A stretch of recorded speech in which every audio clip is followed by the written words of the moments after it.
Hello, I am Jane Walker. I'm the founder and CEO of the Purple Community Fund in the UK and our sister charity in the Philippines called Upskills Plus Foundation. In 1996, 30 years ago, I traveled to the Philippines on a sabbatical from work.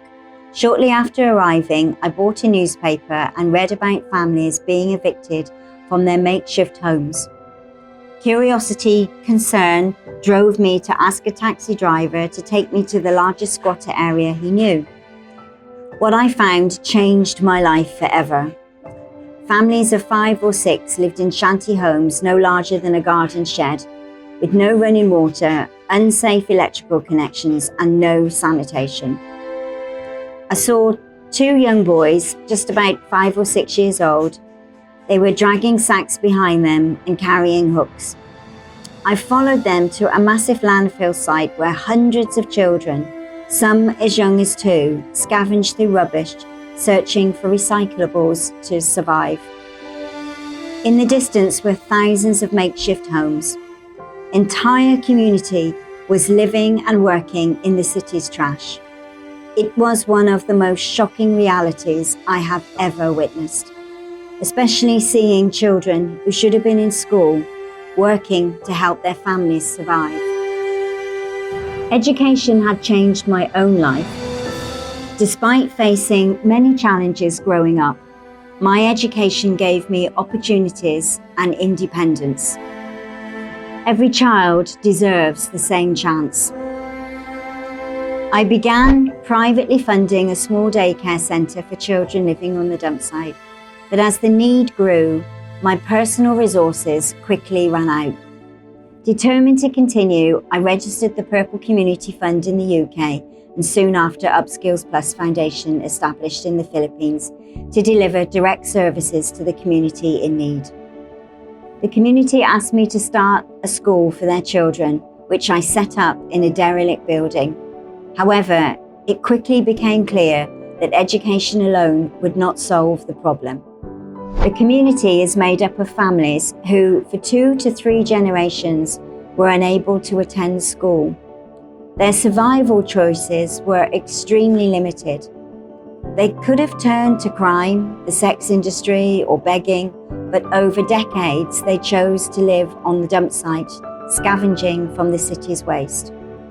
I spent 30 years with an incredible, like-minded team of Filipinos standing alongside the families to alleviate severe poverty and support children from education through to employment. Parents and children face multiple challenges: illness, malnutrition, unstable situations, unsafe housing.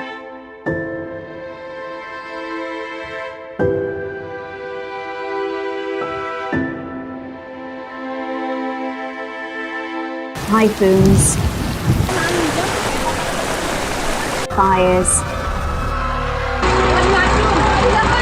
and extreme poverty, which frequently leads to premature death. To support them, I realized an integrated, holistic program was needed, flexible enough to meet both the short-term and the long-term needs. A free clinic was established providing doctors, nurses, medicines, laboratory tests, a pharmacy, and hospital referrals. Our nutrition programs ensure that children receive meals and seniors receive their daily meals. But just after 3 years, something heartbreaking happened. The children began dropping out of school. When asked why, they explained that their parents needed them to return to waste picking so the family could afford to eat. Imagine, just some of them were just 6 years of age. Many said that they wanted their younger siblings to attend school instead of them. I was devastated. I was failing the very children I had promised to help. Determined to understand the problem, I actually spent time living with the families on the dump site. I became a waste picker, slept in their homes, and experienced their daily struggle. I quickly realized that families were living meal to meal. Whatever they collected each day was sold to buy food.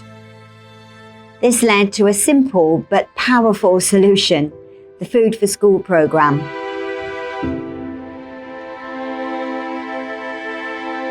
Children earned rice credits for daily attendance, canned food for academic achievement, and vegetables for good behaviour and grooming. By the end of the week, the children returned home with bags of groceries for their families. Almost overnight, school attendance rose to nearly 100%. Parents became deeply engaged, helping their children with homework, encouraging success, because education now directly helped feed their families. As demand grew, and the school that I had started was too small to educate all the children on the dump site, I campaigned with government officials for 3 years to secure land for a larger school. Permission was granted, and we built a school from 78 40-foot recycled shipping containers. It became the world's first school constructed from connected containers. The school educated hundreds of children and helped eliminate child labour on the dump site. Education alone was not enough. Parents lacked parenting skills, budgeting knowledge, access to welfare support, health. Licensed social workers were introduced. They provided counselling, parenting programs, budgeting skills, behavioural guidance. These services stabilised households and created stronger family environments for their children to succeed. Despite these improvements, extreme poverty remained widespread. Some families survived by eating leftovers from fast food restaurants from customers' plates, known as pag pag, when it was rainy and they couldn't collect much recyclables. We knew that extra support was needed to those mothers who had adopted children and had got large families, or they were single parents or widows. So to help mothers earn a more sustainable income, we launched a livelihood programme. The first initiative used materials found on the dump site. Aluminium ring pulls were collected and transformed into handbags and accessories, both sold locally and international. This programme continues today, providing families with a sustainable income. Many women wanted to learn sewing. Training programmes allowed mothers to create school uniforms for our own school children, bag linings for the ring pull handbags and other textile products. Over time, as our students left the school and went on to sixth form and university, we started vocational training in the container school, and the container building now serves as a skills hub, offering electronics and sewing courses from basic to advanced levels. The building also provides ballet programs and dance programs and choir for our students. Many parents could not afford to stop waste picking to attend training to come to learn these new skills. So to overcome this, we introduced an Earn As You Learn program. Parents receive payment while training. They start with making simple products like canvas bags and shopping bags. And as they progress, they learn to make ballet costumes, school uniforms, PPE, and environmentally safe reusable sanitary napkins, enabling girls to continue their education during their menstrual cycle. Each program works together to lift families from generational poverty. From all sectors, in education, in health, in social services, in disaster relief, and in livelihood. Women in these communities have transformed their families through their courage, skill, and determination. Mothers who once struggled to feed their children are now business owners, skilled workers, and role models for the next generation. Poverty should never, ever define a child or a family's future. Through education, health, housing, and livelihood programs and welfare programs, thousands of lives have already changed, and many more still to come.